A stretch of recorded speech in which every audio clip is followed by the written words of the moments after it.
హైదరాబాద్ లా ఓ middle class family బతకాలంటే ఎంత ఖర్చు అవుతుందో తెలుసునా?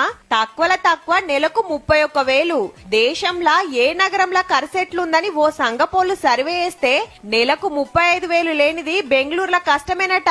బొంబాయి ఢిల్లీలా 33,000, పూణేలా 32,000 ఉంటే మన హైదరాబాద్ లా 31,000 ఉంటే బతుకు బండి నడవొచ్చని తేలింది. ఇది అందాజ లెక్కనే, అంతకెక్కువ కూడా కావచ్చు. పట్నంలో ఉండేటోళ్లకు ఫస్ట్ తిప్పలు ఇంటి కిరాయిలతోటేనాయే. ఏడ సింగిల్ బెడ్రూమ్ తీసుకున్నా 7,000కెళ్లి 10,000కు తక్కువ లేదు. పోరల బడి ఫీజులు, బట్టబాతలు, కిరాణం సామాను, ఇంట్లో చిల్లర ఖర్చు, బండి పెట్రోలు, బస్ కిరాయిలు కలుపుకుంటే అచ్చే ఆమ్దాని జాలక ఉల్టా అప్పులు చేసుడైతుంది. ఖర్చులు పెరిగినాయని జీతాలు పెరగవు కదా. భార్యాభర్తలు ఇద్దరు జాబులు చేస్తే ఏం లేదు గాని ఒక్కరి సంపాదన మీద ఎల్లుడైతే కష్టమే. ఇవి కాకుండా ఇంట్లోకి ఏది కొన్నా నెలకింత కిస్తి కట్టుకుంటా ఎల్లదీయాలి. అదునుకు లేకుంటే దోస్తుగాళ్ల తన తీసుకోవాలి.